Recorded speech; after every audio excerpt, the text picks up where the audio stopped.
Salut, c'est Lextopia et vous écoutez Parktopia, votre podcast dédié à l'actualité des parcs à thème. To all who come to this happy place, welcome. Disneyland is your land. We live by the ethos that the next thing we do is going to be better than the last thing we did. Everything we do is based on story. We build our entire work process around story. Salut à tous les Topiens, je voulais à nouveau vous remercier pour les messages que j'ai eus sur mon dernier épisode. Vous étiez encore très nombreux à écouter. Ceci dit, il y a eu un petit souci technique et je m'en excuse. Excusez-moi, j'ai un petit fou rire parce que je suis entouré, mais vous en saurez plus dans un instant. J'ai eu en fait un petit souci avec Deezer. Donc il faut savoir que quand vous uploadez du podcast, vous ne l'uploadez pas directement sur les plateformes en question. Ça se upload automatiquement via des outils. Moi j'utilise un outil qui est détenu par Spotify et donc effectivement vous êtes nombreux à ne pas avoir eu accès à l'épisode qui était disponible sur Deezer. Alors sachez que ça pourra probablement se reproduire car je n'ai pas réussi à régler la situation sur cet épisode et donc dans ces cas-là, vraiment je vous invite à aller consulter l'épisode directement sur YouTube. Vous pouvez le visionner gratuitement en audio, même si c'est une vidéo, mais en fait vous pouvez laisser du coup tourner la vidéo dans le vide, elle sera jamais interrompue par de la publicité, c'est pas des contenus monétisés et vous pouvez accéder à cette playlist podcast sur la page d'accueil de ma chaîne YouTube. Et je passe tout de suite au sujet qui nous amène. Car aujourd'hui, c'est le premier épisode spécial de mon podcast qui a été lancé il y a quelques temps. Déjà 3 épisodes disponibles. Celui-là, c'est donc le 4e si je dis pas de bêtises. Et cette semaine, c'est un épisode spécial dédié à, plutôt au Futuroscope et son nouveau parc aquatique, l'Aquascope. Et comme promis, je vous l'avais promis il y a quelques mois, j'emmène mon micro en voyage dans les différents endroits où je vais me rendre tout au long de l'année. Et vous le savez, j'ai beaucoup de voyages prévus. L'intérêt d'emmener le micro en voyage, c'est aussi de faire participer les gens qui m'entourent, malgré le fait qu'ils me parasitent depuis le début de mon introduction. Je parlais pas de la première personne que je vais citer, et le premier invité qui me rejoint, c'est Raphaël, qui a découvert avec moi, alors vous le connaissez, Rafi Over the World of Course, qui fait de la création de contenu sur YouTube, et qui me rejoint en podcast. Je crois d'ailleurs, Rafi, que c'est la toute première fois que tu acceptes de venir dans un podcast, si je dis pas de bêtises. Eh bien bonjour à tous, écoutez, oui c'est la première fois et j'ai accepté ou la dictature m'a imposé de venir, je ne sais pas encore, de toute façon j'ai pas le choix, vous êtes dans la chambre monsieur. Oui, exactement. Nous sommes en train d'enregistrer cet épisode à Station Cosmos, qui est un des hôtels du parc. On en reparle juste après. Et je suis aussi accompagné de mes 2 autres compères. D'abord, Rob Sparkle. Bonjour. De son vrai nom, Robin, qui est photographe à Disneyland Paris, mais pas que, photographe désormais professionnel. Bah non, mais que je suis très content de la journée qu'on va développer ensemble.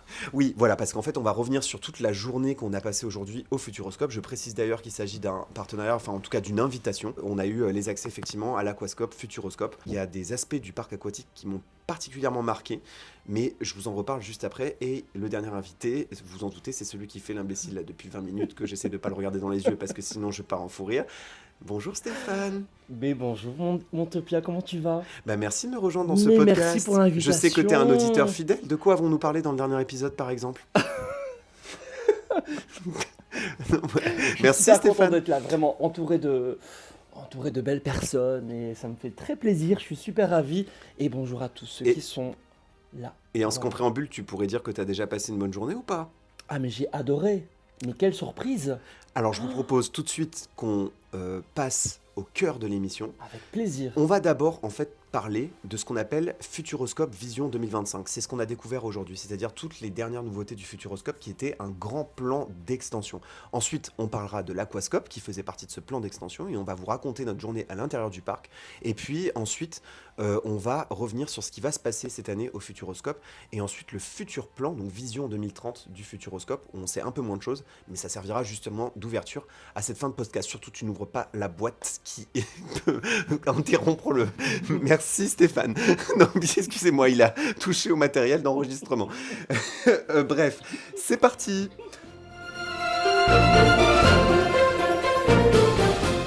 Qu'est-ce qui se passe en ce moment au Futuroscope? Ce que vous avez vu aujourd'hui au Futuroscope est principalement lié à ce qu'on appelle Vision 2025. Futuroscope Vision 2025. C'est plus de 300 millions d'investissements sur 10 ans. Et 75% de ces sommes devaient être dépensées avant 2025. Le but, c'était aussi de faire augmenter le nombre de visites, avec plus 650 000 visiteurs par an, sachant que le Futuroscope est dans le club très fermé des parcs français qui dépassent le million de visiteurs, même plus, tu disais, Rafi? Oui, il frôle presque avec les 2 millions de visiteurs selon chaque saison Et il faut savoir que c'est le parc français, après Disneyland Paris, le plus ouvert à l'année. Et je crois qu'il ferme qu'uniquement au mois de janvier. La preuve, on est tout début février.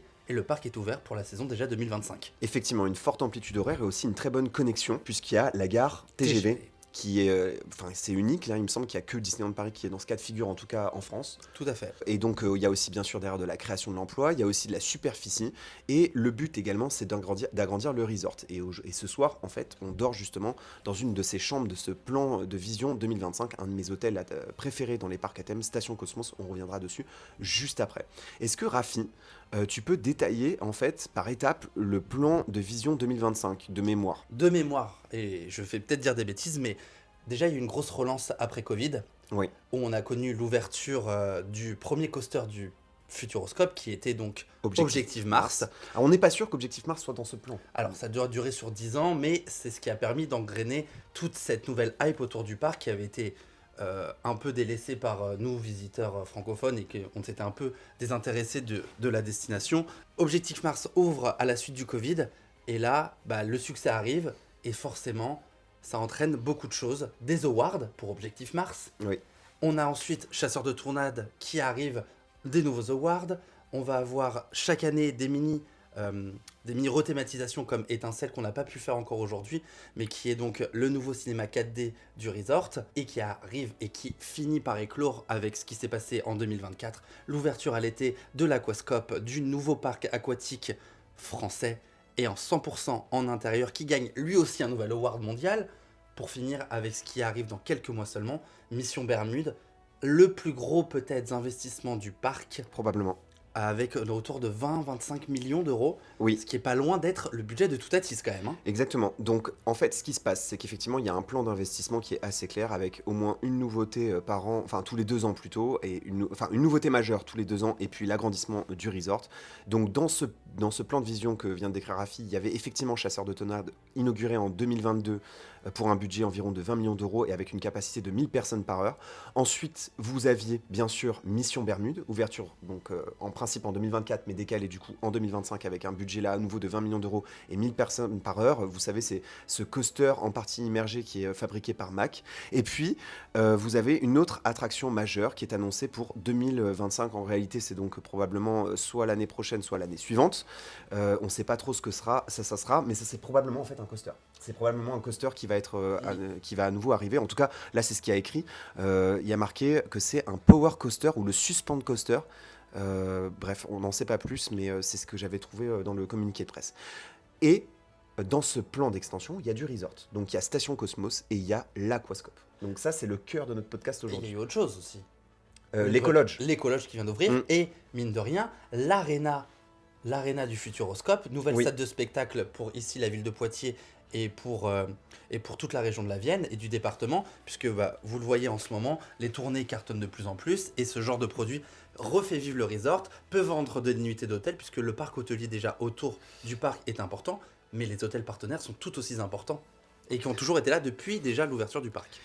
Et donc, ce qui nous amène au cœur du podcast aujourd'hui, qui sera en très grande partie consacré à l'Aquascope. Donc ce tout nouveau parc qui a ouvert donc à l'été dernier, qui est donc un parc aquatique en intérieur, comme Rolantica Europa Park, alors qui n'a pas la même capacité, qui est plus petit, mais qui propose des espaces immersifs assez peu communs dans l'univers des parcs à thème, à tel point que l'Aquascope a été récompensé, élu par les TA Awards, le meilleur nouveau parc aquatique de la saison précédente. Et avant de décrire les univers et de rentrer dans le détail, petit tour de table. Qu'est-ce que vous en avez pensé? On va commencer d'abord par Stéphane, si c'est possible. Alors, je vous passe le micro à Stéphane qui a un maillot de bain actuellement sur la tête. Je vous en prie. Et justement, Êtes-vous au courant, monsieur, que vous n'êtes pas filmé actuellement? et je pense que les gens le regrettent, peut-être, parce qu'en fait on passe quand même un très bon moment de rigolade aussi, parce que on ne voit pas tout. Est-ce mais- que tu peux nous donner ton avis sur l'Aquascope, s'il te plaît? Certainement. Non, moi j'ai vraiment bien aimé. C'est une belle surprise. On avait fait d'autres parcs aquatiques, Dont Rolantica, qui, dont non pas qui ressemble, mais c'était en intérieur. Voilà, un donc peu dans le même esprit. Non, j'ai bien aimé. Qu'est-ce que je peux vous dire? Qu'est-ce que je vais je réfléchis. Là, c'était, disons, une introduction. Tu peux déjà passer le micro, du coup, à Robin. Parce Voilà. que c'était une première impression Voilà, générale. merci, avec Robin, plaisir. toi qui n'es pas un fan de parc aquatique de base et Ah qui oui, est c'est allé vrai. un petit peu à reculons, qu'est-ce que t'en as pensé, justement? J'ai été très surpris par le nombre de toboggans proposés et surtout j'ai été bluffé par la partie immersive que tu vas sans doute développer par la suite, qui traitait tout ce qui était jeu de lumière et vraiment une thématisation assez importante. L'espace dont tu parles, ça s'appelle l'espace immersion, donc la fusion de l'eau et de l'art numérique. Rafi, toi, qu'est-ce que tu en as pensé? Alors, j'adore les parcs aquatiques, bien que je ne passe pas ma vie dedans, à mon plus grand regret. Alex, tu en es témoin. Quand on a été à Dubaï, je pense que Aquaventure, je l'ai fait et refait. Je peux passer des heures dans le toboggan. Aquaventure, pour information, le plus grand parc aquatique du monde. Exactement, celui qui est connecté à l'hôtel Atlantis. C'était un très bon parc, j'ai passé une très bonne journée. Il y a du très bon, il y a du moins bon, et on va revenir après en détail, mais globalement, pour une après-midi, et pour compléter une journée et demie ici sur le resort, c'est excellent. Alors, c'est un investissement record, l'Aquascope, hein. C'est 57 millions d'euros d'investissement pour le Futuroscope. Avec ça, il y a aussi un nouvel agencement du resort. Je le vois parce que quand j'ai visité Station Cosmos il y a quelques temps, j'ai bien remarqué que le resort avait été modifié dans sa séquence d'entrée, dans les espaces de circulation entre l'Aquascope, l'Ecolodge et Station Cosmos. On voit qu'en fait, ce sont des travaux qui se sont étalés sur vraiment plusieurs années, alors que certains espaces étaient déjà ouverts. D'ailleurs, dans le plan, il y a aussi l'ajout de Zero Gravity, tu sais, qui est donc, c'est pas vraiment une tour de chute, mais comment on appelle ça ? Simulateur Ouais, de chute libre. Ouais, simulateur de chute libre, donc qui est une activité payante qui est dans le resort du Futuroscope. Et puis derrière, en fait, c'est pour espérer avoir plus de nuitées, d'où aussi l'arrivée de l'Ecolodge. Je vais un peu donner d'autres chiffres. Donc, je vous ai dit 57 millions d'investissements, capacité d'accueil instantanée 1700 personnes, il y a 3 zones immersives, couvertes et thématisées. Donc, effectivement, c'est plutôt un petit parc, hein. C'est vraiment un petit parc et qui peut très vite souffrir du monde, même si finalement on n'en a pas tellement souffert. Une superficie de 7000 m², dont un tiers de bassin. Les bassins sont chauffés, on m'avait un peu alerté sur la température, mais ils sont bien chauffés, et la pièce est particulièrement chaude aussi, ce qui permet de sécher très vite. On n'a vraiment pas froid pour le coup en intérieur, j'ai trouvé comme à Rolantica. Il y a aussi 300 m² de projection de mapping vidéo dans l'espace immersion, qui pour moi est le cœur du resort et que j'ai particulièrement adoré, et qui est assez unique au monde. Il y a 200 équipements d'éclairage, 64 canaux de son spatialisés. Il y a aussi 1 km de glisse cumulée avec tous les toboggans. Au début, j'ai cru qu'il y en avait très peu, et en fait je trouve qu'il y a énormément de toboggans. C'est paradoxal parce que le parc est pas si grand, mais j'ai trouvé que l'espace qu'on appelle sensation, là où il y a tous les toboggans, était assez riche en fait, et en réalité du coup l'attente était plutôt agréable, hormis sur un toboggan qui était plus populaire que les autres et qui avait un débit moins bon. Et puis après vous avez donc le nombre de toboggans, on se posait la question, donc 13 toboggans dont 5 accessibles dès le plus jeune âge, donc dans la zone enfant. Vous avez aussi une piscine à vagues, il y a des interactions aquatiques comme celle dont on s'est servi là, le fameux moment où on a jeté des seaux d'eau à la tête des gens dans la Lazy River. Et puis vous avez une zone en extérieur qu'on n'a pas pu faire en raison des températures. C'est là à mon avis que on pourra un peu plus se détendre parce que ça manquait d'espace, hein, de transat, d'endroits pour se reposer. Donc il y a 4500 m² avec plage, rivière dynamique, piscine, transat. Tout ça c'est en extérieur, donc le parc est un peu plus grand aussi lorsque il fait un peu plus doux. Et donc il conseille une demi-journée de visite, effectivement, c'est ce qu'il nous a fallu. Rafi, on a mis combien de temps à peu près dans le parc? On a fait 4 heures, à peu près, 4 heures et demie. Donc on est arrivé tout simplement, connecté directement à pied, avec ce qu'on appelle la plaza aujourd'hui, qui relie tous les espaces du parc, entre l'Arena, Zero Gravity, le parc du Futuroscope, les hôtels et l'Aquascope. On arrive en quelques minutes, on va se changer directement. Les vestiaires sont assez grands, des casiers disponibles. On arrive ensuite, après les douches, directement dans ce qu'on appelle le hub, qui est cette fameuse tour en hauteur où il y a les 8 toboggans, les 8 expériences de glissade intense qui sont proposées dans cette même tour avec 2 escaliers différents. Et ensuite, on va avoir ces 3 sections. Donc l'arrivée des toboggans en piscine à vagues au fond. Sur la gauche, l'espace enfant. L'espace immersif qui s'appelle les abysses de lumière. Et l'objectif, attends, je te fais une devinette, Rafi. Selon toi, quel est le nombre de visiteurs qu'ils essayent de viser à l'Aquascope sur un an? Sachant que, comme tu le disais, on était un peu au-dessus du 2 millions parfois pour le Futuroscope. Il faut savoir que ce genre de produit peut très vite cartonner par les résidents et ceux qui viennent ici. Il n'existe pas encore, je pense, de passe annuel ou ce genre de choses pour. Non, c'est seulement des billets journée avec réservation. Je dirais qu'ils essaieraient d'être entre vers 400 000 visiteurs par an. Exactement, c'est 450 000 visiteurs par an. Et oui, il s'y connaît vraiment bien. On va commencer à raconter ce qui s'est passé dans le parc, et là on va faire tourner le micro un peu plus. Donc l'espace immersion. Donc pour ceux qui connaissent, c'est ni plus ni moins que l'atelier des lumières. pour ceux qui connaissent à Paris, l'Atelier des Lumières, ça tourne aussi dans le monde entier. C'est des espaces immersifs dans le noir où en fait vous avez des projections à plusieurs endroits dans la pièce, enfin en fait partout, hein, que ce soit sur des colonnes, sur tous les murs, sur le sol. C'est l'idée de l'espace immersion. Et il y avait cette idée aussi qu'il y avait une sorte de fusion entre la fusion de l'eau et de l'art numérique. Par l'alliance inédite de l'eau et des technologies numériques, les Abysses de Lumière offrent aux visiteurs de l'Aquascope une expérience immersive et sensorielle ultime. Rafi, est-ce que tu peux rappeler un peu ce qu'il y avait dans cette zone ? Alors dans cette zone-là, vous avez déjà l'accès à la Lazy River principale. Alors contrairement à toutes les Lazy River qu'on peut faire dans le monde entier, c'est la première fois que j'en voyais une très étroite. Mais c'est vrai que c'était pas dérangeant et elle allait très vite. Oui, elle allait plutôt vite. Moi, j'ai adoré la Lazy River du parc, hein. Comme souvent, c'est les Lazy River, mes attractions préférées. Et elle était excellentissime, notamment pour toute la partie, en fait, justement, dans le parcours de l'espace immersion. Mais la Lazy River va à d'autres endroits, hein. Elle passe par l'espace sensation, elle passe par à peu près tous les endroits du parc en intérieur. Et j'ai trouvé que vraiment le parcours, notamment dans l'espace immersion, était incroyable. Et ça rajoutait une sorte de dynamisme dans la pièce centrale qui connectait plusieurs attractions, qui était absolument incroyable. Vraiment, l'espace immersion, si vous avez le temps d'y passer du temps, de vous détendre dans cet espace, c'est vraiment là où il faut que vous passiez du temps. Qu'est-ce que vous avez pensé de l'espace immersion ? On commence par Robin, qui a été fasciné comme moi par l'une des pièces de la zone. Moi, ce qui m'a le plus bluffé, c'est au-delà des jeux de lumière et de l'immersion, c'est vraiment le fait de jouer avec le mouvement des corps, où dès qu'on déplace un membre, ça va déplacer un décor, ou aussi des mouvements de l'eau, qui vont jouer justement avec le visiteur, que ce soit des éclaboussures, ou aussi notamment la fameuse pièce en retrait où on se retrouve face à un écran, et à ce moment-là, l'eau se met à monter au niveau de l'écran, et en fait on a la sensation que c'est la véritable eau dans laquelle on se trouve qui monte, mais en fait pas du tout, c'est vraiment l'eau qui est représentée sur l'écran d'en face de nous qui monte, et qui nous donne cet effet, donc on perd un peu toute notion, et on est tellement immergé dedans qu'on a l'impression que cette eau monte réellement. Moi, ce que j'adore avec cet espace, tu le disais, oui, c'est une technique vieille comme le monde, hein, celle où tu expliquais qu'en fait, il y avait l'interaction quand on marchait dans l'eau. C'est une technique de mapping très répandue, je ne sais pas comment elle s'appelle, mais lorsqu'en fait, vous passez votre main devant un écran et qu'en fait, votre main elle interagit avec la surface sur laquelle est projetée l'image. C'est le même principe, sauf qu'en fait, c'est rempli d'eau, et donc ça rajoute un effet qui est incroyable. Il y avait un autre endroit aussi où il y avait un écran LED. Qu'est-ce que toi, Stéphane, tu as pensé de l'espace immersion ?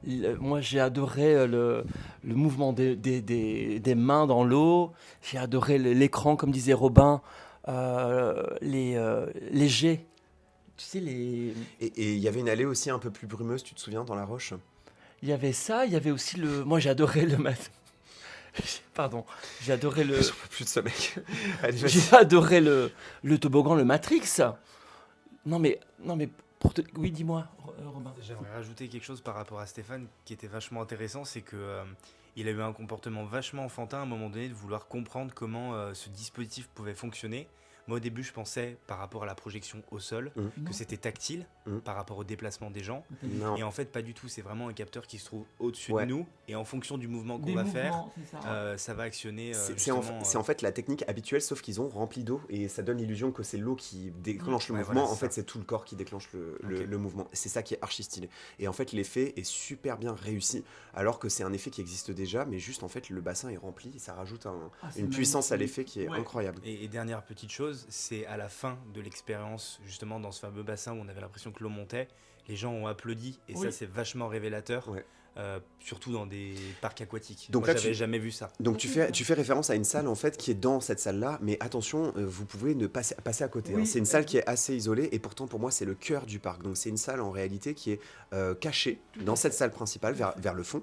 Et donc il y a un bassin dans lequel vous avez un film qui est joué à plusieurs reprises, toutes les 3 minutes, qui est le même film et qui raconte donc effectivement cette histoire entre la fusion de l'eau et de l'art numérique. Ça démarre notamment par une météorite qui s'explose dans l'eau, ce qui crée un effet incroyable puisqu'il y a des effets qui sont rajoutés avec du sauna en fait qui s'active à plusieurs moments, des bulles et qui interagissent aussi avec l'écran. Et pour moi c'est le cœur du parc, il est là, mais c'est un espace qui est peu visité parce qu'il est enclavé et discret. Mais vraiment il faut que vous alliez au fond de cette salle et que vous profitiez de tous les espaces de cet espace donc qui s'appelle l'espace immersion. Mais si le parc aujourd'hui a gagné cet award, c'est pas pour les toboggans, puisqu'ils C'est- sont bien, mais sans plus. Je suis archi d'accord. Qui sont pas les autres espaces qui sont aujourd'hui sont neufs, donc ils sont beaux à voir avec le temps ce que ça va donner. Mais celle-ci, c'est une vraie innovation.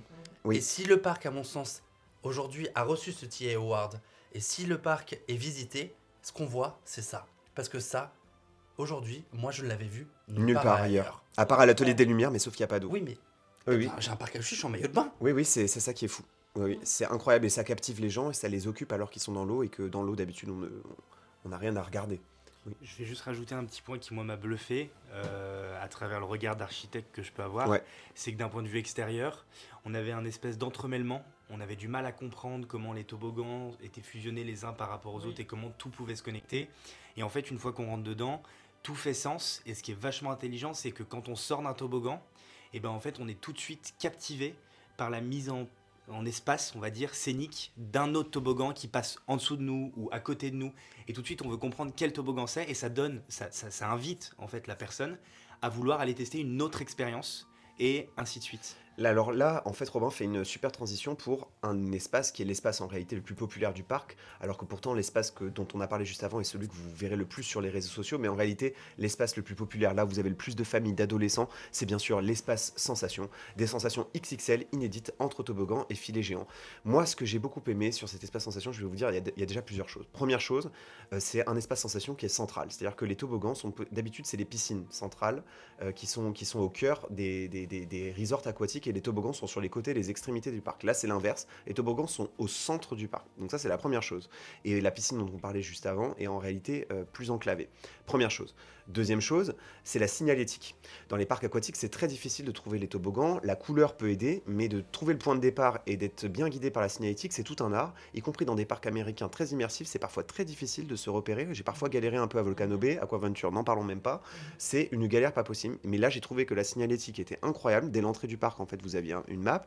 Vous aviez ensuite une signalétique avec toute la liste des attractions, les logos qui étaient bien exposés à un seul et même endroit, et un espace central qui desservait 80% des attractions du parc. Qu'est-ce que tu as pensé, toi, de cet espace sensation, Raphaël ? Les toboggans, je vous l'ai dit, il y a des belles trouvailles. Est-ce que c'est les meilleurs toboggans que j'ai faits ? Malheureusement, non. Est-ce que c'était bien ? Oui. Est-ce que j'ai été surpris à chaque fois ? Parce qu'on ne les voit pas du tout de l'extérieur. Enfin, on les voit à l'extérieur, mais quand on est à l'intérieur, en fait, on ne sait pas dans lequel on va.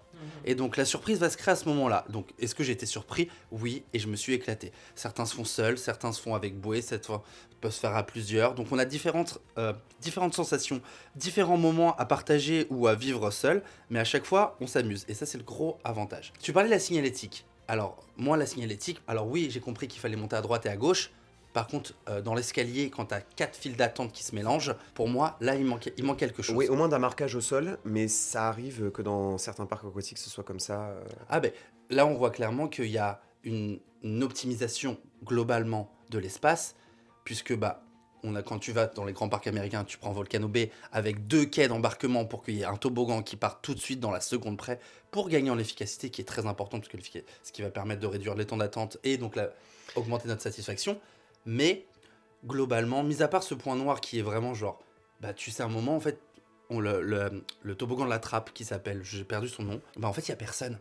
Sauf que tu te retrouves dans une file d'attente d'1 heure alors qu'il n'y a personne en haut. Alors je précise qu'il n'y a pas non plus les temps d'attente. Les temps d'attente sont estimés en fonction de l'endroit où vous êtes dans la file d'attente. Et j'ai pensé au début qu'il y avait très peu de toboggans. Et en réalité, il y en a beaucoup alors que la superficie du parc est plutôt petite. C'est tout le paradoxe. Donc c'est un parc à toboggans. Donc vous en avez quand même. Et je te rejoins pas sur un truc, Rafi. Je suis d'accord que la plupart des toboggans sont pas parmi les plus impressionnants qu'on peut faire dans les parcs aquatiques, notamment parmi ceux qu'on a visités évidemment, qui sont parmi les plus connus au monde. Volcano Bay, Aquaventure. Il y a néanmoins, je crois que c'est ce toboggan-là, Matrix. Oui. Voilà, bon, celui-là, c'est quand même un truc à faire au moins une fois. Il y a des salles qui sont impressionnantes. D'ailleurs, c'est la structure que vous pouvez deviner en extérieur. C'est ce toboggan-là que vous pouvez repérer en extérieur. Et ce parcours m'a quand même assez bluffé. Ouais. Non, pas en sensation, mais en grandiose. Voilà, après, c'est vrai que ce qui m'a le plus intéressé, c'est non pas la partie sensation, bien qu'elle était plutôt réussie. C'est vraiment plus l'espace immersion, effectivement. Mais pour le coup, j'étais vraiment surpris du nombre de toboggans. Je pensais pas qu'il y en avait autant. Au début, je pensais qu'on allait vite tourner en rond. On a mis du temps à tout faire. Et d'ailleurs, on n'a pas tout fait. Il nous manque 1 ou 2 toboggans, si je dis pas un seul, ouais. Mais je peux vous dire que on n'a pas traîné. Donc mine de rien, il y a beaucoup de choses à faire. On a attendu, je précise, à cette attraction dont on parlait, donc Matrix. Je pense que c'est là où on a le plus attendu. C'est l'attraction la plus populaire, celle aussi où il y a le moins de débit. En revanche, on a été beaucoup moins embêté par l'attente ensuite le reste de la journée. Il faut savoir qu'on est en période de vacances scolaires. Je sais pas si c'est tout le temps comme ça. Je m'en rends pas compte. Je me rends pas compte du débit en fait du parc.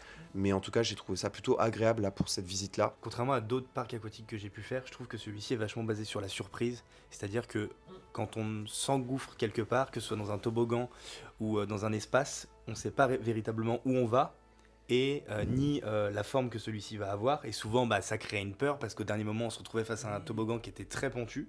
Et du coup, il y a vraiment toujours la surprise. Et il y a une autre surprise aussi, c'est l'arrivée. Il y a des fois où on se retrouvait complètement à l'extérieur finalement de la structure Oui. et qu'on arrivait en extérieur, notamment sur un des toboggans. Mais on pouvait pas prédire à l'avance lequel arrivait où. Et sur la partie sensation, il faudrait qu'on entende Stéphane. Stéphane, toi, pour le coup, au début, un peu récalcitrant. Un peu. Et puis, tu t'es pris au jeu. Ah, en fait, moi, je suis plutôt fan des toboggans à plusieurs, là. Je trouve ça marrant de partager, tu vois ce que je veux dire? Alors là, tu soulèves un point sur le nombre de personnes qu'on peut être par bouée. Ouais. Donc, il y a Et parfois- une bouée de 4. Ouais, et c'est le seul toboggan, Voilà, justement, c'est- où on pouvait être qu'à 4. Voilà. Et Et sinon, c'est dommage. sinon, c'est plutôt 2 ou C'est solo. duo, solo. Mais ouais. attention, il y a aussi les tapis, la course. Donc, il y a beaucoup d'attractions en duo C'est en ça. réalité. C'est-à-dire où, en fait, on n'est pas ensemble, mais on fait une course. Voilà. Ça, Donc c'est si vraiment vous êtes sympa. une famille, parents, 2 enfants, voilà, vous avez qu'un seul toboggan, c'est le Matrix. Les toboggans où on peut être nombreux comme ça sont des toboggans beaucoup plus larges. Oui. Et donc qui demandent beaucoup plus d'espace. Bien Et donc sûr. je pense qu'en fait ils ont fait un choix et ils ont préféré mettre plus de toboggans plutôt que de mettre que 3 gros toboggans plus familiaux. C'est Mis ça à part l'idée. ça, j'ai bien aimé. J'ai juste un peu le point noir pour moi, c'est le débit, quoi. Je suis désolé, mais ça n'avance pas. Alors- Ça n'avance pas. Ouais. Ouais, moi Ah je trouve ouais que ça a avancé. Oui, ça a avancé parce Vous que rigolez Parce le qu'à parc, chaque fois- le parc était blindé. Je suis désolé, hein, Alex, il fallait se peser. Non, Euh, une fois. On s'est pesé, alors Bah, nous, une on est- fois. Mais non, Bah, 4 sur- fois. Hein? Mais non, parce qu'on essayait de se peser, nous, parce que on était trop lourd. Ah il fallait non, en non, enlever mais un, oui, tu vois ce que je veux oui, dire? d'accord, mais parce que non, mais ça, alors par contre, le truc de la pesée, ça malheureusement, c'est obligatoire dans tous les parcs Non, mais je suis aquatiques du d'accord. monde. Mais du coup, enfin voilà. Non mais c'est là, du là temps tu, un là peu, tu cites, en fait là tu cites sur le fameux toboggan le plus populaire, donc Matrix, c'est celui où on peut être 4. Donc effectivement, hein, c'est effectivement là où vous aurez le plus d'attente, là où le débit est compliqué, notamment parce que les bouées remontent pas aussi vite, parce qu'il manque d'espace d'ailleurs pour stocker C'est les ça, bouées c'est ça. qui sont en attente, donc on Mm. perd un temps fou. Mais le choix a été fait pour le reste du resort d'avoir des plus petits toboggans où les visiteurs sont plus indépendants. Par ailleurs, il y a des opérateurs qui ne gèrent pas tous les toboggans de leur étage. En fait, ils gèrent Mhm. parfois 2 toboggans, enfin 2 attractions qui comportent parfois plusieurs tracés. Et mine de rien, je valide ce choix. Parce que je vois bien que les visiteurs qui viennent sont des gens qui veulent faire du toboggan, du toboggan, du toboggan, du toboggan. C'est clairement un public qui vient pas passer du temps dans la piscine immersive. Et donc, plutôt que de mettre 3 gros coasters familiaux où il y aurait eu beaucoup d'attentes, il valait mieux mettre beaucoup d'individuels et Mhm. laisser qu'un seul coaster familial. Non, mais Surtout bien que sûr. ça prend une place de dingue. Non, mais ça évidemment, et après chacun ses goûts, ses choix. Moi, je suis plus dans le sens du partage et de partager des moments comme ça à plusieurs. Mais bon, bref, mis à part ça, j'ai quand même bien aimé. Et pour moi, oui, un des meilleurs quand même, c'est le Matrix. Ouais, c'était Non, meilleur. cool. Les salles sont impressionnantes. Moi, j'aime en fait les changements d'échelle. C'est-à-dire qu'on est dans Ouais, un c'est tube ça. qui est tout petit, puis d'un seul coup, que vous entrez dans une salle qui est immense et que vous n'en voyez même pas le toit. C'est toujours un. Moi, j'aime ce genre de moment. Mm. Et puis, il y a un troisième espace. Donc, ça s'appelle la faille de Kraki. Il y a un truc que je comprends pas parce que je sais pas où est placée la piscine à vagues dans tout ça. Là, la faille de Kraki, c'est vraiment l'espace aquatique pour enfants. Donc un monde fantastique où il y a cette pieuvre géante. Donc Kraki, c'est le personnage principal du parc hein, qui apparaît dans la zone immersive. Et donc en fait, il est reproduit donc, en statue géante. Et donc c'est une zone familiale qui est très sympathique, effectivement, Rafi. Mais qu'est-ce que tu en as pensé? Alors déjà pour répondre à ta question, la piscine à vagues est placée dans l'espace sensation, puisque les toboggans C'est ça. sont placés dans ce qu'on appelle le hub, Ouais, c'est ce donc que le je centre du parc. Mm. Et la zone sensation est plutôt l'arrivée des toboggans, et c'est là où vous avez la fameuse piscine à vagues. L'espace familial donc est sur la gauche du parc, et là vous allez avoir clairement des zones splash pour enfants, qui sont les seaux d'eau qui vous tombent sur la tête, ou que vous pouvez jeter sur la tête. C'est là où vous allez avoir des mini toboggans avec pratiquement aucune attente, des pataugeoires à n'en plus en finir. C'est très coloré, c'est très pop, et c'est fait clairement pour les plus jeunes. Il y a aussi un espace extérieur, donc auquel visiblement on n'a pas eu accès, et pour moi qui vient aussi combler un truc très très très particulier, enfin comment dire, en réalité à Rolantica vous avez donc une piscine centrale avec ses transats, vous pouvez vous détendre, vous avez ça aussi à Volcano Bay, Aquaventure, il manque d'une zone comme ça dans le parc, mais en fait elle existe cette zone, elle existe, elle est simplement en extérieur. Je pense que le choix a été fait pour l'instant de la positionner en extérieur, en comptant sur le fait que le parc étant ouvert la plupart du temps, disons en période où il fait un peu plus chaud, je pense que l'idée voilà, ils se sont dit, à mon avis, une grande partie de visiteurs pourront profiter de cet espace extérieur auquel nous, on n'a pas eu accès, hormis les moments où on était dans l'eau, parce qu'il y a des toboggans qui terminent à l'extérieur, et puis il y a un parcours aquatique aussi, il y a du courant en extérieur, et donc les transats, donc les espaces détente, la plage, tout ça, c'est en extérieur. Je pense que l'aquascope aura très vite besoin d'une extension, mais sauf que ça, je ne sais pas du tout si c'est prévu. Pour moi, il faut une nouvelle zone de toboggan ou une nouvelle zone de détente en intérieur. Je parle bien de la partie intérieure. Bon, ce qui est très drôle de parler de l'aquascope et d'extension, c'est que le projet de la Compagnie des Alpes pour un parc aquatique n'est pas neuf. Oui. On entend cette rumeur ressurgir de temps en temps pour le parc Astérix. Il y a Aqualibi, Belgium. À Aqualibi en Belgium, tout à fait. Aqualibi à Rhône-Alpes qui a été fermé pour faire des extensions sur le parc. Mais de toute façon, cette histoire de rumeur pour le parc Astérix, c'est même pas une question de rumeur, c'est une question de bon sens. La Compagnie des Alpes ajoute des piscines partout. En fait. Astérix, c'est le dernier endroit où il n'y en a pas. En fait. S'il n'y en a pas, et c'est clairement l'offre hôtelière manque d'une piscine. Bon, c'est pas le sujet, on parle de l'aquascope, mais je pense que c'est vraiment d'avoir d'abord voulu pousser à rallonger la durée de séjour sur Futuroscope, et d'où l'aquascope était plus une nécessité ici qu'au parc Astérix. Mais forcément, étant gérés tous les deux par la même entreprise, la Compagnie des Alpes, très intéressant de voir quel va être le succès au long terme. La nouveauté va fonctionner ici, mais sur le long terme, que va devenir l'aquascope ? C'est la grande question que je me pose. Et est-ce qu'il y a besoin d'une extension ? Il n'y a jamais assez de toboggans, il n'y a jamais assez d'attractions dans un parc d'attractions, il n'y a jamais assez de nouveautés. Donc oui, l'espace extérieur, personnellement, je ne suis pas venu pour me relaxer, je suis venu là pour enchaîner les toboggans et m'amuser entre copains. Une extension pourrait y aller quand on voit le succès qu'on a vu aujourd'hui, le succès que les gens m'ont raconté que le parc, il y a un peu de monde, et c'est vrai, mais on passe quand même de très bonnes heures entre amis ou en famille. Ce qui nous amène à la suite de notre épisode. Parce que l'aquascope, c'est qu'une partie de l'expérience au Futuroscope. Désormais, le resort est beaucoup plus grand. Et vous avez aussi le parc qui s'enrichit de nouvelles attractions. Ce qui nous amène à la deuxième partie de notre podcast.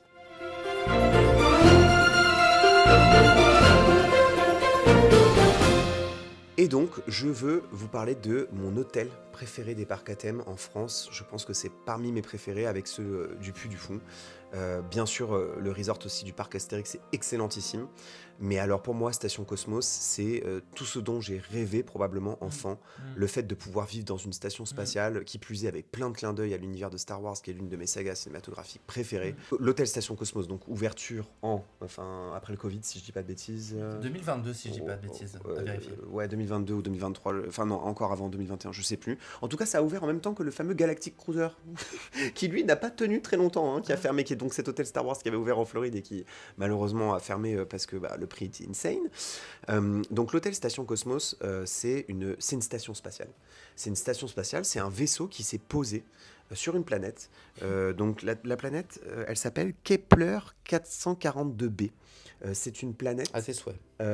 Sur laquelle en fait on vient faire de l'expérimentation scientifique. Et donc quand vous rentrez à l'intérieur de la planète, il y a certes quelques références à l'univers de la science-fiction, à l'univers de la conquête spatiale, à l'univers aussi de l'aviation, enfin en tout cas du pilotage et des engins spatiaux, mais c'est surtout un univers qui rend hommage à la botanique. Pourquoi ? Parce qu'en réalité, on est des scientifiques qui cherchons à faire des expériences autour de la végétation, de la vie sur cette planète. Et la storyline est super bien écrite et on reçoit tous au moment de l'arrivée dans l'hôtel un fascicule dans lequel le commandant Stark, donc, qui est en charge de la station Cosmos, a signé une lettre où il nous dit que cette station a été créée en 2180 sous l'impulsion de l'Agence mondiale de l'exploration spatiale. Et Station Cosmos, c'est une base de lancement de missions d'exploration vers les planètes inconnues. Et on est donc sur Kepler 442b, une planète inconnue, affectée à la recherche de traces de vie végétale. Donc là, c'est ce que je viens de vous dire. Et la particularité de cet hôtel, c'est que, en fait, il n'y a pas de thématique similaire dans les autres parcs de la Compagnie des Alpes. Et surtout, il y a une ambiance très particulière. Déjà, tout est bleu quand vous rentrez dans l'hôtel, puisque les vitres sont teintées. Donc, lorsqu'il fait jour, votre visage, tout ce que vous voyez est bleu. Cet hôtel comporte aussi un restaurant qui est le fameux Space Loop, et puis vous avez des chambres qui sont absolument incroyables. Vous avez l'impression de dormir dans une navette, la télé est parfaitement intégrée au décor, le lit a l'air de léviter, les couches pour les enfants, enfin les deux lits pour les enfants sont comme un peu, vous savez, dans le Faucon Millenium, ces banquettes un peu rétro-futuristes. Et puis vous avez aussi un lustre magnifique à l'entrée, et puis des objets exposés partout, beaucoup d'objets exposés en hauteur qui sont en lien avec la recherche scientifique autour de la végétation et de la recherche de la vie. Et puis en extérieur, vous avez un décor absolument incroyable, post-apocalyptique, avec des engins spatiaux qui se déplacent sur la Terre. Enfin, c'est incroyablement beau. Et puis avec l'Aquascope, ça rajoute un truc supplémentaire, je trouve, à l'hôtel.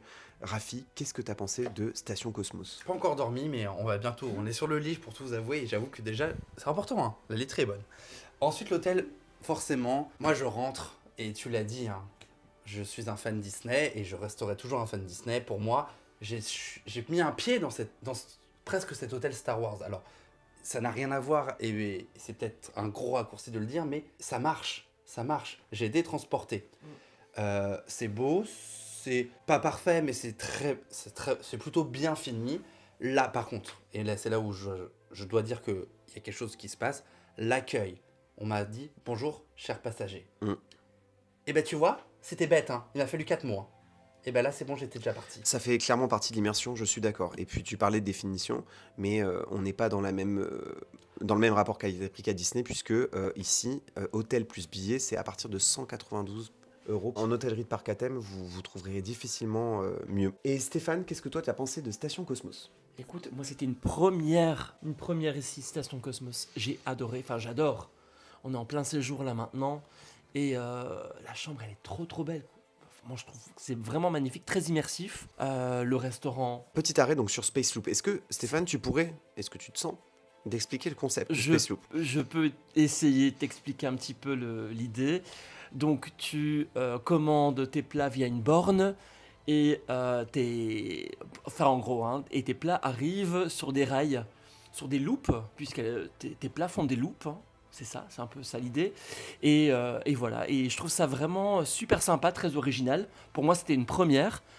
Est-ce que ça existe ailleurs ou pas ? Oui, alors Ah. Food Loop, hein, c'est Food Loop à Europa Park. À Europa Park, Oui, ok. et si je dis pas de bêtises, Rafi, je sais pas si tu as remarqué, mais Space Loop, et juste en dessous, il y avait une marque en fait en charge de la création de ce restaurant, comme si Roller c'était... coaster restaurant, quelque chose comme ça. Voilà. Ok. La grosse différence, c'est que Food Loop, en fait, ça tombe un peu comme un cheveu au milieu de la soupe. C'est-à-dire que, en fait, on comprend pas à quoi c'est relié. Alors que, évidemment, le Space Loop, bien que les castes n'aient pas exactement la même tenue, mais bien que ce soit pas tout à fait la même storyline, on est dans la prolongation en fait de la storyline générale de l'hôtel malgré tout, et que c'est parfaitement intégré à l'histoire. Oui. Ce qui fait que moi, j'ai ma nette préférence pour Space Loop. Le Burger Blue. Il va aussi que l'expérience est plus récente et que Oui, elle est beaucoup plus ça récente. change quand même beaucoup de choses que au milieu du parc Europa Park, dans un bâtiment où... Alors c'est vrai qu'on voit un peu ces vitres à travers et qu'on voit ce qui s'y passe, et on voit surtout cette file d'attente, à n'en plus finir, pour y accéder, puisque c'est très le populaire. restaurant le plus populaire Oui. d'Europa Park. Et c'est vrai qu'ici, sur réservation, c'est simple, c'est rapide. Enfin, c'est rapide. Il faut l'avoir, la résa, mais après... Et je tiens à préciser, le rapport qualité-prix, Oui. on est sur 15 € le plat. hein. C'est ça. 15 Dans € un parc le d'attractions. burger bleu, tout bleu. Oui. Et je tiens aussi à préciser que c'est un restaurant que vous pouvez réserver, y compris si vous n'êtes pas résident du parc. C'est devenu un des restaurants les plus populaires du parc, paradoxalement. Beaucoup de gens viennent visiter Station Cosmos sans y résider. Et toi, Robin, avant que tu nous quittes pour aller dormir, qu'est-ce que tu en as pensé ? Je veux juste revenir sur Station Cosmos, sur 2 choses qui m'ont vraiment marqué. La première, c'est qu'on est sur un hôtel qui est complètement à l'échelle humaine. Et ça, dans les parcs d'attractions, aujourd'hui, c'est assez rare. En termes de grandeur, on est vraiment à l'échelle d'une station, moi je trouve. Donc ça, c'est hyper intéressant. Et après, il y a 2 autres éléments. Effectivement, les vitres bleues dont tu as parlé, pour moi, c'est un effet spatial qui nous plonge complètement dans un univers. Et il y a aussi autre chose, c'est le détail des décors, où on va avoir énormément d'objets entreposés un petit peu partout. Et ça, c'est hyper bien parce que ça fait très réaliste. On dirait vraiment qu'il y a quelqu'un qui est passé par là de complètement paranoïaque, qui a entreposé plein de choses, qui accumule ces choses-là et qui vraiment donne énormément de vie et de naturel à ces différents espaces. Ouais, alors la personne dont tu parles, hein, qui est le designer de l'hôtel, c'est quelqu'un qui a notamment fait aussi le Mystère de la Pérouse, c'est aussi le créateur du Quai de Lutèce. C'est une personne qui nous a parlé de l'accumulation, parce qu'il était l'un des intervenants de la conférence Parc ActuFan à laquelle j'étais au jardin d'acclimatation. Il était présent sur scène, il nous a montré des concept art inédits de Mystère à Pérouse, mais aussi de Station Cosmos. Ce que tu as remarqué sur les objets, Robin, est extrêmement vrai. C'est le spécialiste de l'accumulation. C'est-à-dire de charger énormément les pièces en objets. On voit surtout ça dans le Mystère de la Pérouse, où il y a énormément d'objets entreposés, où les murs sont extrêmement chargés. Quai de Lutèce, on le voit aussi un peu avec, non pas les lustres, mais les objets qui sont attachés au plafond. Et ici, on le voit avec le matériel scientifique qui est entreposé absolument partout. Cette richesse de matériaux, enfin d'objets posés dans les décors, donne une sensation de réalisme, comme effectivement, comme disait Robin, c'est comme si quelqu'un était passé là et était paranoïaque et avait surchargé la pièce. Enfin, en tout cas, ça laisse penser qu'il y a une présence. Enfin, c'est très impressionnant. Mais vraiment, c'est au Mystère de la Pérouse qu'on le voit le plus, où là, vraiment, on ne peut même pas distinguer les murs tellement il y a des objets posés partout. On arrive déjà à la partie du podcast qui sera désormais consacrée à ce qui se passe du côté du parc. Parce qu'en fait, on a déjà eu le temps de visiter le parc ce soir. Et j'ai emmené donc Stéphane, Robin et Raphaël faire les attractions emblématiques du parc, notamment les nouvelles attractions, celles qui étaient intégrées ou pas, d'ailleurs, dans cette vision 2025. On a commencé par Objectif Mars. Donc moi, j'aimerais l'avis de Raphaël sur Objectif Mars. Globalement, petit coaster, Fabriqué par Intamin, tu me disais, et fabriqué par Intamin, mais lancement pneumatique. lancement pneumatique et pas magnétique, donc comme on pourrait retrouver sur RC Racer, du même constructeur, ou Toutatis, ou Velocicoaster. Donc c'est un petit coaster familial, quand même 2 airtime. C'est vrai que c'était mignon, on a une belle storyline, et ça c'est pour moi, le gros point positif de l'attraction. Au-delà du fait que ce soit un coaster qui soit accessible à tous, c'est la storyline. On m'a embarqué dans une histoire. C'était bien. Je vais laisser la personne qui l'a le plus analysé que moi, c'est Stéphane. Parce qu'on a le met ensemble, mais globalement, Non, en fait, j'ai adoré commencer par cette expérience parce qu'elle a très bien introduit pour moi ce qu'est le Futuroscope, ou en tout cas là où ils vont m'emmener dans les prochaines années. Alors, j'étais impatient de faire Objectif Mars, vraiment. Je venais ici vraiment pour le faire. Et il y a une chose qui m'a frappé, vraiment, quand j'étais sur ce coaster, c'est la musique. Je suis Il y en a désolé, il n'y a pas de musique. Alors, il y a zéro Mais musique sur Dommage, ce il coaster. n'y a pas de musique embarquée.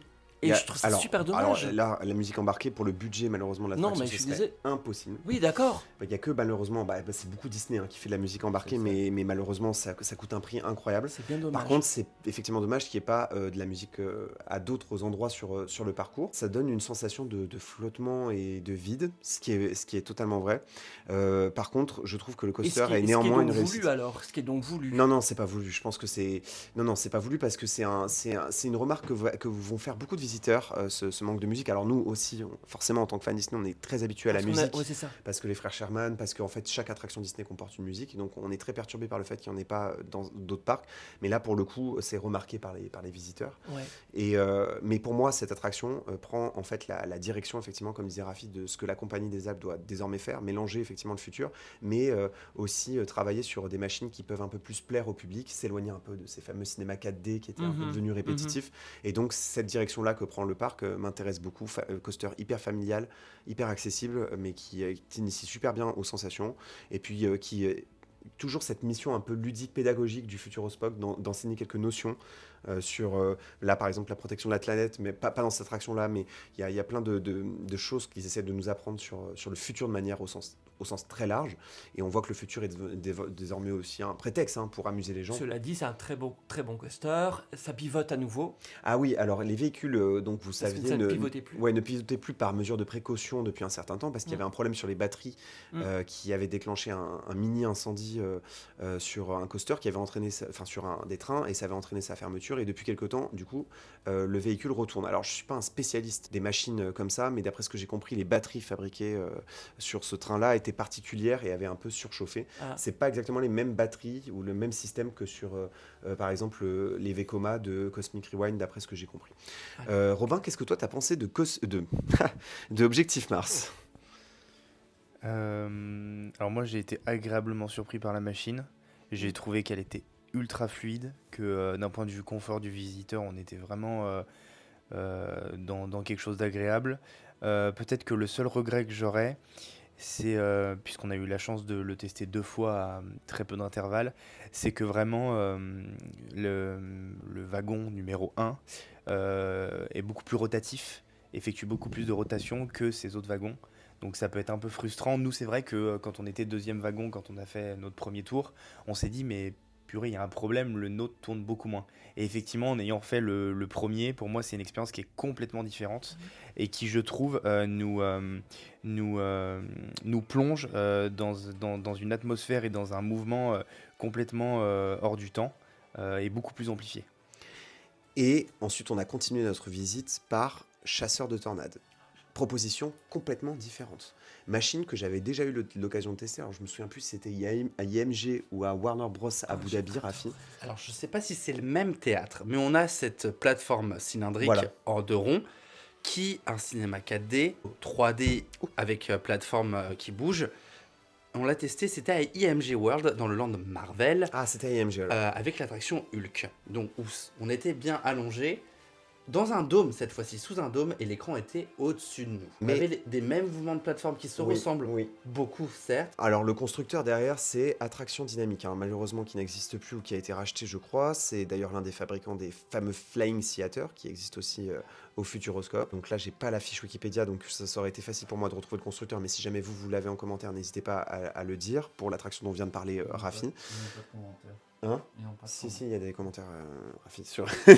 Le dispositif, c'est quoi ? Donc, c'est effectivement une plateforme rotative dynamique de 120 places montée sur vérin hydraulique qui peut s'élever, s'abaisser, hein, pas seulement d'ailleurs que de la rotation, s'incliner et tourner, permettant aux visiteurs de participer activement à l'action. Une Alors, rotation qui peut atteindre les 27 km/h. Je peux vous dire qu'on dirait pas comme ça, mais 27 km/h, on finit par les sentir au bout d'un moment. Attention aux gens malades d'ailleurs. Hein. C'est forcément une attraction qui vous rend malade, hein, puisque c'est une tornade. Et donc, autour de nous, il y a un écran circulaire. Moi, je pensais que c'était une projection, et là, j'ai découvert, pourtant j'avais déjà fait l'attraction, qu'il s'agit d'un écran de 17 mètres de diamètre et de 8 mètres de haut, soit 470 mètres carrés de surface de projection. Et c'est de la LED, ce qui donne une netteté à l'écran qui est incroyable. Mais surtout, moi, ce que j'adore dans cette attraction, qui n'avait pas du tout dans celle dont tu as parlé à IMG World, c'est qu'il y a des éléments scéniques qui sont cachés derrière la scène, avec des acteurs, de vrais acteurs sur scène, des voitures, des éléments scéniques, des mouvements scéniques assez impressionnants qui rendent l'attraction vraiment spectaculaire et qui, je pense, peut émerveiller le public. non, c'était une très très bonne découverte. J'ai trouvé, parce qu'on m'a embarqué encore une nouvelle fois dans une nouvelle histoire, dans cette file d'attente qui était plutôt bien détaillée, ou en tout cas, j'avais un fil conducteur qui m'a emmené jusqu'au moment où je m'assois dans cette salle et je me fais embarquer dans l'histoire qu'on finit de me raconter.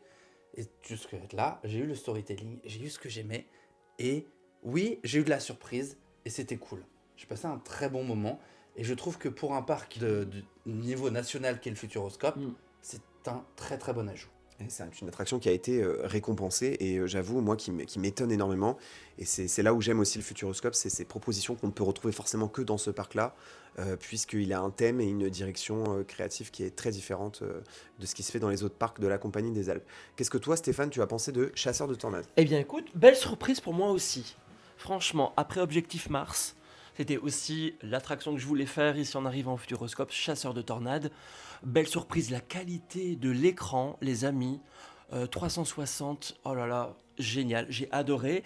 Par contre, est-ce que tous les effets, je sais pas, vous l'avez déjà fait ? Oui.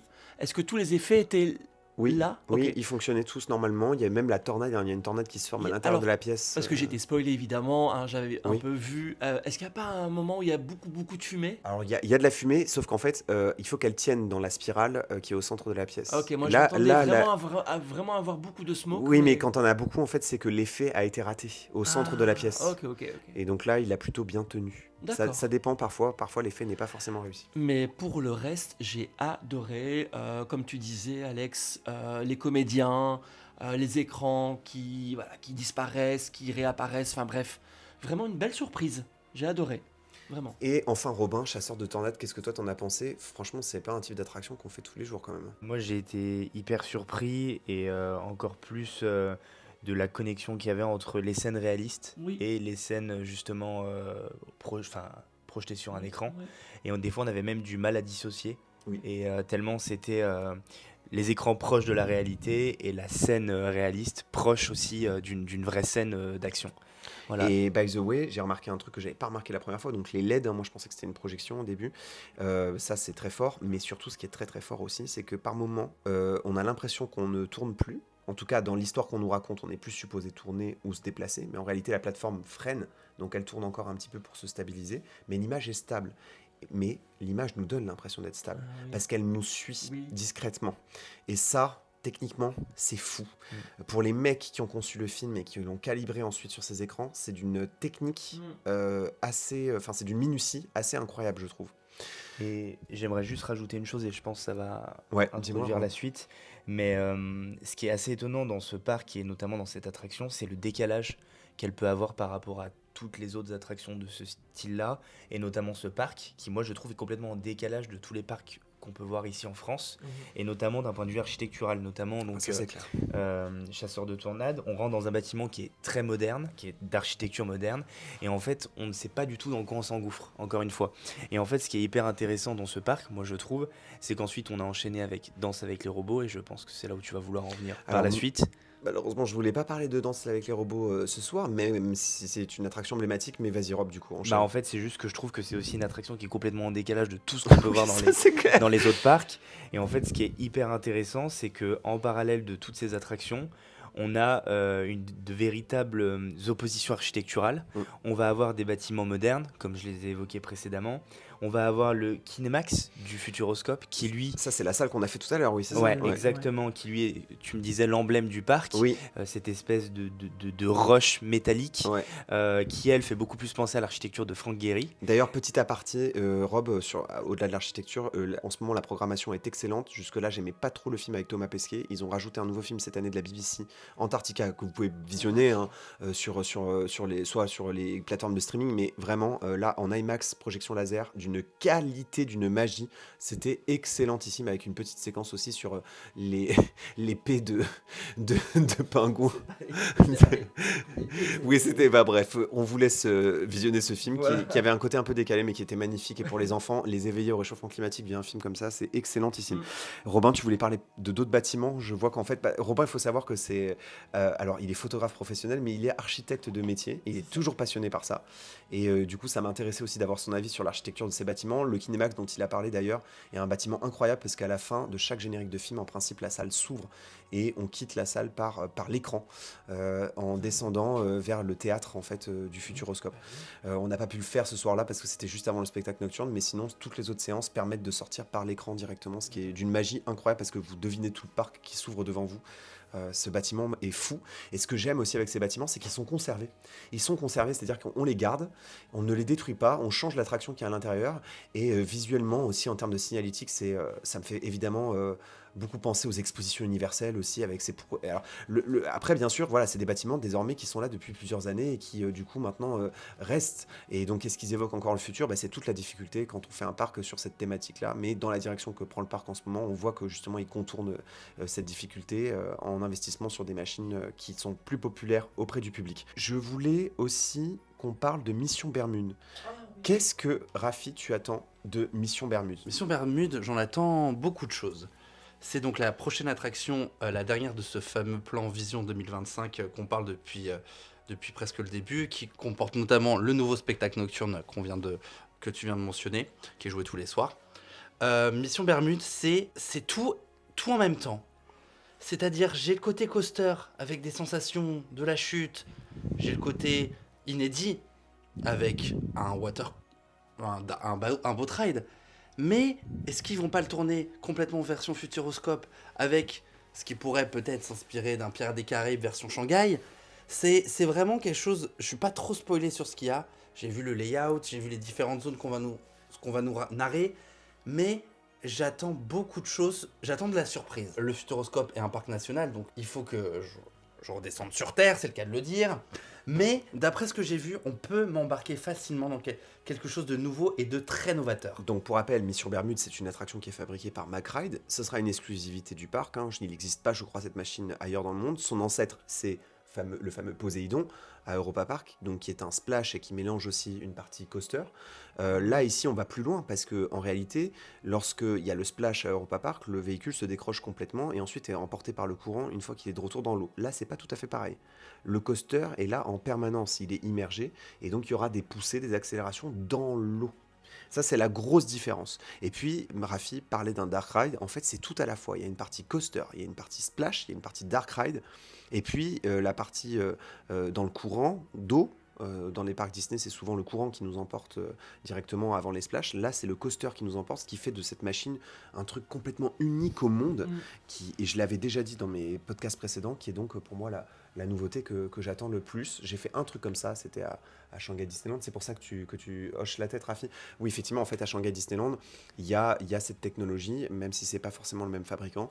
Et donc, le bateau faisait des poussées dans l'eau, c'était incroyable. Shanghai Disneyland, Pirates des Caraïbes, c'est probablement une des plus grandes attractions dark ride, boat ride de tous les temps. C'était une folie. Stéphane, qu'est-ce que toi t'attends de Mission Bermude? Écoute, et on peut le dire déjà, puisque la date a été dévoilée. Je crois que l'ouverture. Et on a vu le décor aussi. On a vu le décor. De la terrasse. Voilà, l'ouverture est prévue pour le 14 juin, je crois. Si je ne me trompe pas. 13-14 juin. Si. Bien sûr. Je crois que c'est 14 juin. Okay. Mais bon, tu peux vérifier, Alex, mais je crois que c'est le 14. Okay. Et est-ce que ça vous dirait pas de la tester, de revenir la tester? On espère. On espère. Mais en tous les cas, moi, ça me botte vraiment. Bon, on arrête la vanne. On revient la tester, c'est sûr, cette année. Donc là, Stéphane, en fait, on dit pas, ça me botte. Une private joke, mais nous reviendrons la tester cette année. Alors, il y a Robin aussi, Mission Bermude. Qu'est-ce que tu en attends, même si je sais pas si tu as pu voir le décor en extérieur sur la terrasse? Non, pas du tout. Tu l'as pas vu? J'avoue que j'ai aucune idée de ce à quoi m'attendre. Non, vraiment. Okay. Je sais même pas où elle se situe. Mais en tout cas, justement, le fait de pas savoir du tout, j'ai même pas envie de chercher à savoir et d'être surpris le jour où elle ouvrira. Ça, je comprends. En plus, on a vu quelques images. On a vu quelques images et je tiens à préciser qu'en Europe, c'est peut-être la plus grosse nouveauté de cette année 2025. Ouais, probablement. Il y a Walibi Belgium qui fait très fort avec le Dock World, mais c'est plus. Mais ça reste un coaster familial. Là, on parle quand même de quelque chose de très très accompli. Et dans ce que je vois en Europe qui arrive, pourtant c'est une année très chargée, avec beaucoup d'anniversaires. Oui. Et Epic Universe en Floride et tout ça. Oui, je parle en Europe, on peut pas comparer. Oui. En Europe, là, la France, tout a tissé il y a 2 ans, ça, cette année, ouais, ça commence pas mal la France, hein. Et puis, lorsque cette attraction sera ouverte, on va passer dans une nouvelle étape, déjà dévoilée par les dirigeants du parc, donc par le département qui détient le parc et les exploitants, la Compagnie des Alpes, Vision 2030. Donc, on ne sait pas exactement ce qu'il va y avoir dans Vision 2030, mais on sait déjà que le resort va s'agrandir, donc c'est sûr. Il y a un nouvel hôtel, il y a une nouvelle thématique qui est travaillée en ce moment même. Et puis, il y aura aussi probablement l'arrivée d'un nouveau coaster dont je parlais tout à l'heure. En tout cas, vous voyez le but, dans tous les parcs régionaux, nationaux, hors Disney qui ont des stratégies très particulières. Je mets aussi un peu Europa Park dans une autre catégorie parce qu'ils ont une façon de se développer qui est un peu différente, mais que ce soit le Puy du Fou, Futuroscope, Parc Astérix, Walibi, tous ces parcs-là en fait font la même chose, une grosse attraction tous les 2-3 ans, des agrandissements de resort à cette même fréquence, en alternance avec la fameuse grosse attraction, et le reste du temps c'est de la rénovation un peu moins coûteuse. Et ça s'étale toujours sur des périodes de 5 à 10 ans, voire un peu plus. Un redynamisme de toute cette activité. Et c'est pour ça qu'il n'a jamais été aussi bon d'être parc fan, surtout en France en ce moment. 2025, super année et super façon de conclure ce podcast, Rafi. Vraiment, merci beaucoup de t'être prêté au format, comme Robin et Stéphane. Même toi, Stéphane, merci, malgré tout le sketch qu'il nous a fait, malheureusement que vous ne verrez jamais. Mais Stéphane a, disons, peu de patience. Mais merci quand même de t'être prêté au jeu. Je tiens quand même à te préciser qu'il s'est déguisé pendant ce podcast. Oui, il s'est déguisé, il s'est levé, il a raconté sa vie. Bon, bref, il a touché à mon matériel d'enregistrement. J'espère d'ailleurs que ça n'a pas endommagé la piste, nous verrons. Bref, en tout cas, merci beaucoup. Merci aussi à toi, Robin. Si ce format vous a plu, on va le refaire. Parce que, vous le savez, je repars en voyage à plusieurs reprises cette année. Je veux faire l'ouverture d'Epic Universe. Il y a d'autres choses dont je ne vous ai pas parlé. Si ce format vous plaît, je ramène le micro avec moi et on refera du podcast ensemble. Et j'aime enregistrer, justement, sur place directement, parce que c'est à chaud. Et ça permet aussi une plus grande convivialité entre nous plutôt que ce soit à distance, parce que je veux aussi entendre l'avis des gens avec qui je fais ces parcs-là. Donc merci vraiment à tous d'avoir regardé ce podcast, qui cette fois-ci a été le plus long qu'on ait jamais enregistré depuis que je l'ai lancé. Donc preuve aussi que ce nouveau format-là alternatif m'a plu. De temps en temps, je perturberai l'émission, mais bien sûr, la prochaine fois, on se retrouvera pour un programme, disons, plus classique, sauf si changement de dernière minute. Encore merci d'avoir suivi ce podcast. Merci Pierre. Et à très bientôt. Ciao.